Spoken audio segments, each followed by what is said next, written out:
start the story.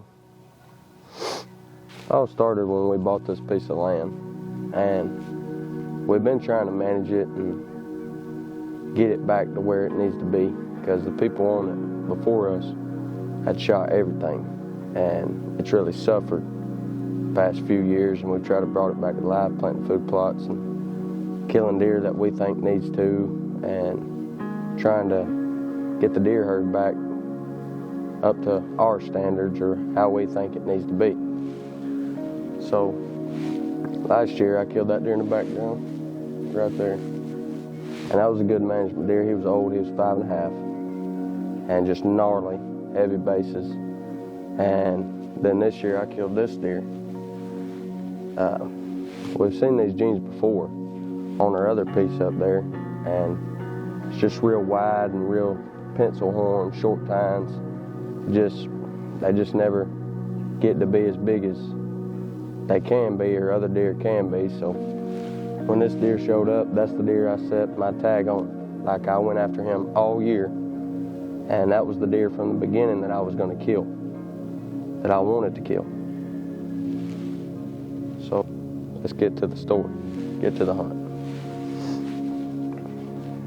So it was the weekend, early muzzleloader season, and I hadn't even a plan on going up there. I was going to stay back and work and do what I needed to do. But then the rain shower popped up on a Friday, and I just jumped in the truck and I just went. And I'm glad I did. We got there that morning, or that evening about 2 o'clock.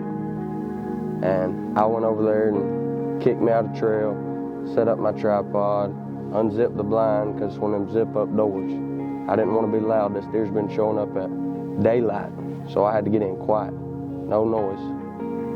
I got everything set up, got everything ready. I headed out of there. Come in the next morning, got in real quiet, slipped in, nothing blew. I was all set up and I was good. And about 6:30, right before daylight, it's still dark, but I could see there was a deer pop out to the right. And I just knew, oh, this is it. I mean, this is him. This is what I've been waiting on. And it finally got daylight enough to see, and it was just a doe. Just killed me.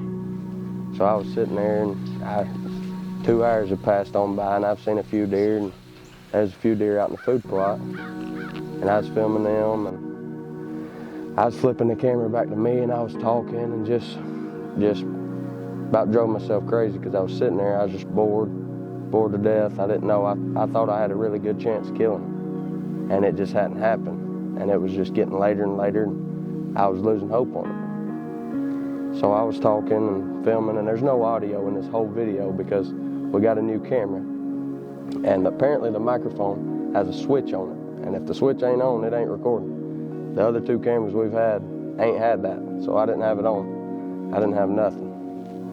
That's why there's no audio. But I was filming, and I was peeking around, peeking at deer, peeking at me, telling what was going on. The moral of the story was I was bored to death, and I couldn't believe that I ain't seen him yet. But I was looking at them deer, and there was some deer out past the door to my back left, and I peeked out of that door to see them, and him and that other buck that was with him was walking straight up the road bed. They come straight up behind me. They about near bumped their heads on the stand. That was 2 yards from me. So I sat back real quiet and still and let them pass on. And they come out. The rest is history.